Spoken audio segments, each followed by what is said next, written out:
Welcome, Gilligil, to the Rusty Bug Podcast. Welcome to the Rusty Bug Podcast. This is your host, Catherine Dam, and this is our co-host, Bailey Jackson. Today we'll be talking about study tips. Kate Stamper. Kate is a remedial therapist with 18 years of experience, working in both independent and government schools. She has a BEd qualification and honours in learning support and psychology. What do you do when you study, Bailey? I like to make sure that I'm in a quiet environment. With music sometimes, it all depends on the subject. I like to listen to music while I study. Me too, and definitely dance breaks as well. Hello, how are you doing today? I'm well, girls. Thank you for having me. It's a pleasure. Can you tell us a bit about yourself and your journey in education so far? Okay, so I think Bailey said a lot of it already, but I've been involved in schools for at least 18 years. I have a background in education and psychology, so I have had a role as a remedial therapist, worked with kids from 5 years old to 15 years old, and that's been my journey thus far. So what exactly does a remedial therapist do? I think basically what a remedial therapist does is that they look at meeting each child's needs. So it's not a set recipe or a set formula. Each little person that we work with is different, and so we tailor what we do to meet their needs. It's about bridging any gaps. So maybe they've got a gap because they struggle a little bit, there's a learning challenge, or maybe a developmental delay, or maybe they just changed school and it's quite different. So we look at meeting those needs, bridging the gaps, and trying to work to the kids' strengths to make them function as best as they possibly can. What do you think is the most challenged study thing in all schools across what you've done? The most challenging difficulty that a child might have? Learning challenges. A learning challenge. So I think, there's such a broad spectrum of learning challenges, but I think a lot of the kids that I have worked with have what we call an SLD, it's a specific learning disorder, so with written expression or reading. So that's kind of, I don't know if you've heard the word dyslexia before. So a lot of kids that I see have had that difference in how they function. So I think there's a lot of kids that generally, I think with reading, comprehension, writing, and I think it's so prevalent because it comes into all areas, all subjects. And then obviously I work with a lot of kids as well that have difficulties maybe with maths. So kids that really, really struggle, there's something called dyscalculia that they might have. So mainly sort of the language and maths base. So what is dyscalculia? Because there's people out there that may not know, like me. So dyscalculia is really when you struggle a lot with calcula, with numbers, and so the mathematical side of things. So, but there are still difficulties despite intervention, despite putting in all the extra work. It really is just hard for you to grasp those concepts. Okay, thank you. Yeah.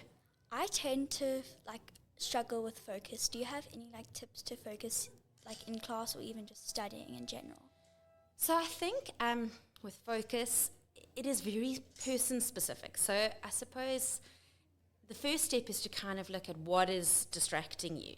So if you're sitting at home and you're studying, is it the noise outside of people chatting or the lawnmower?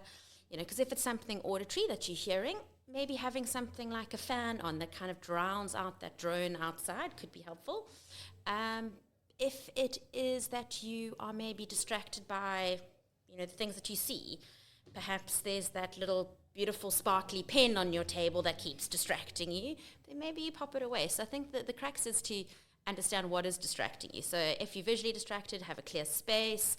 Sometimes you're distracted because there's no one holding you accountable. So being in a very quiet room, you might just be, not motivated, distracted. So maybe you need someone there to check in on you.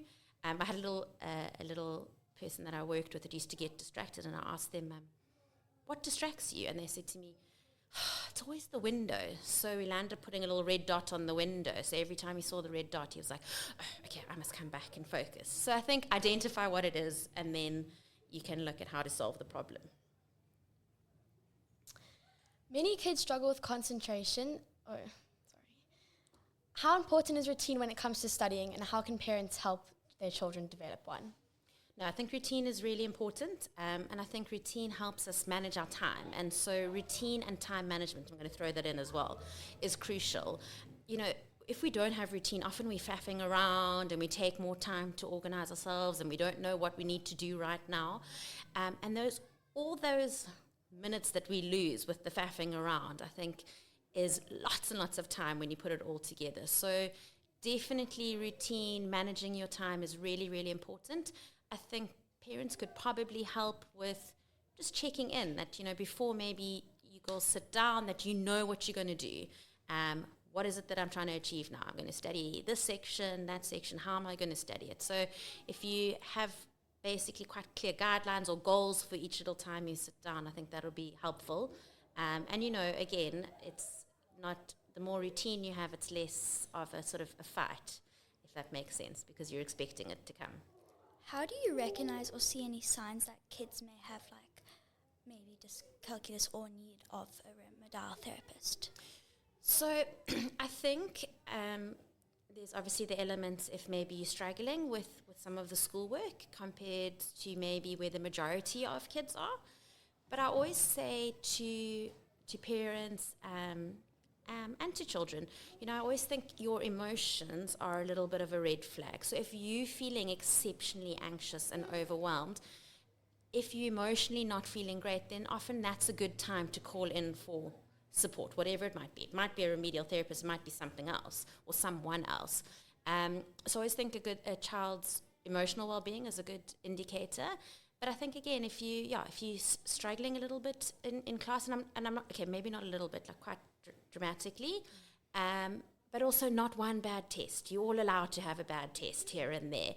It's really when there's a repeated pattern, or maybe there's sort of gaps. So you have strengths in certain areas, but then are struggling in a specific section. So it's more about the gaps that also are important. And when do you think it's the perfect time to start studying? Like a few days before or weeks? Or I always think this is, I giggle because this is always a massive topic of discussion. So, you know, everyone's different and we all have different strengths and we all work at different speeds. And so, you know, there's not one set rule, but I often say we've got to work backwards from when the due date is. So if you have your exam cycle, I say try and finish 2 days before. So you start planning from your end date backwards. Have a look, see how much time it's going to take. Because if if you're stressed, and I said this in talks to parents, and I've said it to so many children as well as parents, if you're stressed, you can't learn. So if you're cramming at the last moment and it's that night before, chances are you are feeling a little bit anxious, you're feeling a little bit stressed, nothing's going to go in. So you want to try eliminate that. So give yourself that 48 hours before your big exam and see if you can have at least gone through everything or summarized everything. And then those 2 days are a little bit more chilled. And then if you're chilled, chances are you're going to have a better memory, be able to remember it all.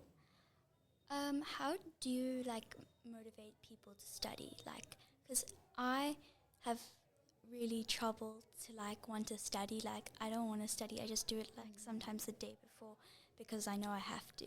So do you have any tips for motivation? I think there's sometimes do you know what procrastinate means? Yeah.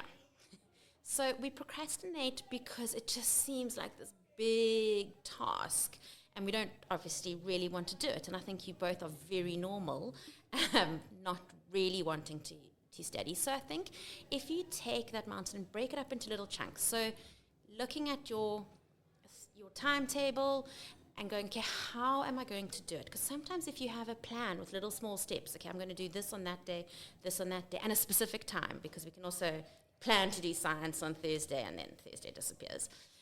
So I think there, if you manage your time, and then also look at fun ways of doing things, because if you're enjoying things, you're definitely going to prefer doing it. So, you know, maybe it is making a cool little dance with the elements of the periodic table, learn the song of the elements of the periodic table. Or if it's the properties of metals, maybe make up a little rhyme. Or, you know, with my own I have 2 boys, and they don't love writing and they don't love studying. Very normal, like you two. And sometimes it is just they'll take a whiteboard marker, and we have these stacker doors, and do a sum on the stacker door because it's more fun than doing it on a piece of paper. So if you can find fun, but don't let it consume you, that you spend all your time doing not the studying stuff. But yeah, I think, and you know what it is often as well, when you experience success, so like you have a good feeling, like you prepared, that feeling will hopefully motivate you to do a little bit next time. Be a little bit more prepared. Does that answer your question? Yes, thank you. So Catherine, tell me, what do you like doing for studying? Do you like writing down notes, or do you just read from the textbook? What do you do? I actually really struggle with knowing what to do when studying, because I don't know if I should write notes or summary or just read from the textbook. So usually I'll do a mix of everything. So I'll put down like what I think for the best. So for example, if I think for writing down notes for NST is the best, then I'll write down notes, and then I'll read off those notes, because then they're my own notes, so I can like understand it more. And then sometimes, for example, history, I'll read off from the textbook. So like, what do you think is the best method to study? I think you've hit the nail on the head there, that it is specific to you as a person. So, I mean, obviously, making notes is great for certain subjects, but you probably wouldn't make notes for a maths test. So I think you've got to, there isn't one set recipe. It's going to change for each subject. It's going to change for each person. I think for kids maybe that like to sort of move around and have flexible learning, something like a flashcard can work well. Your content subjects, making a note, what that looks like is different to each person, can work well. But I think it is also a little bit of trial and error. So you might think this is a great way to study, and you make this beautiful note, but it might not have been a success. So then you've got to reflect and go, okay, well, that didn't work that well this time, so let's have a look and see next time. And maybe think, oh, it's great, I can just read this and I'm good. So you have to kind of, don't keep repeating the same thing again and again. Have a try of different techniques, and be honest with yourself, because you know what, I could tell you what to do, your parents could probably tell you what to do, but the sooner you realize what works for you and take responsibility for that, probably the more successful you'll be. Bailey, what do you do? Do you take down notes or summarize? I always like to make sure that I have my pretty highlighters, and I love making notes. And sometimes I write on my mirror just like a few things that confuse me, like definitions or just things like that. And I just write on my mirror, and it helps me a lot. Studying can be very stressful. Do you have any tips for us? I think I said it earlier, and I'm going to say it again. I think it's about breaking up the task into smaller little pieces. And you know what, if you are feeling quite stressed, I think you've got to manage that first. So if you're sitting there and worrying about whatever it is that you're worrying about, address that first, because you won't be able to carry on. So if it is a bit of breathing, or maybe you go for a jump on the trampoline and then come back, that's okay. But don't use that as a technique to run away from the studying problem. So yeah, I think be organized. Make sure you have enough time. I think adapt your methods that you're going to use. So think about that before you sit down. I think as well, often we try and learn a lot off by heart, which can be quite hard. So the one tip that I really want to say is, if you understand something, you probably won't have to learn as much off by heart. So that is a crucial piece of advice. Try and understand and actually make sense of what you're learning, so that you can minimize how much you have to memorize. And then often I hear kids say, oh, I learned so hard, but I didn't do very well in the test. And often it is because we don't understand what they're actually asking. So if you have the time and you have the resources, see if you can find different styles of questions that they might use for that topic. You know, you're in grade 7 now, you've had a few years of exams. I'm sure you get a feel for, this would be a longer question, this would be a short definition question, this could be a join the columns kind of question. So try and see if you can expose yourself to different questioning styles, because that is something that sometimes undoes all our efforts when we come into the tests or exams. What tips do you use for the kids with like dyslexia or dyscalculia? How do you manage that? So I think the same for kids that might have any learning difficulties as to kids that don't, is work to your strengths. So it takes a lot of self-reflection, and as we're growing up, we sometimes don't always have those skills, but you will mature and you'll get into it, and that's why sometimes chat with an adult as well is great, but look at what you do well. So, I have kids that I work with that are very verbally strong, love to chat, but don't love to read and write. So then I said, okay, you know what? A lot of them will make a voice note. Some will set up a class and have a teddy bear that they're teaching. Then I have kids that perhaps struggle a little bit with reading. Then you try and support that. Maybe they can use technology. There's ways that you can, pop your note in, highlight it, reads back to you. So that takes that load away. Some kids are visually strong, so maybe using like little visual cues, like a little picture here and a little code or a color or something, that can be really helpful for them. So I think you've got to work out for you what your strength is and then get creative. If you're struggling to sit still, maybe a flashcard's a good thing, and you have them on the trampoline and catch a flashcard and answer a question. So I think it's very general, I know, but I think you've got to understand what your strengths are and then work to those strengths. Do you have any additional comments for us that can help with people that are watching or us? So I think I really just want to say that, we go through these exam cycles and sometimes they are quite stressful.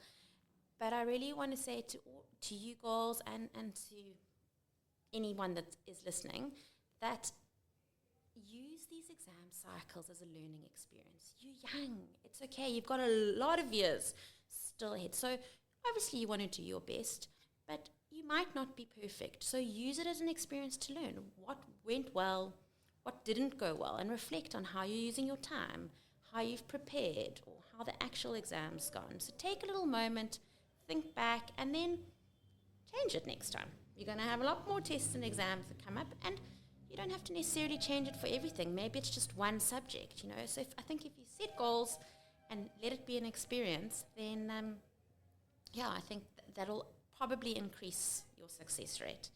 And be kind to yourself. Don't ignore the problem, but also don't stress yourself out to a point where you can't function either. Thank you so much for all the tips that you've given us and all the people who will hopefully be watching. It was an absolute pleasure to be here, girls. I really enjoyed chatting to you. And then I just wanted to say if anyone who's listening is interested, I do run a study skills course to enhance your study skills. So a lot of what we chatted about, and like I said, a lot of child-specific things. So if you want to reach out, you can. You can get me an email, kateremedial@gmail.com. Thank you. We enjoyed having you here. Thanks, girls. Rusty Bugs, out. Thanks, girls. Well done.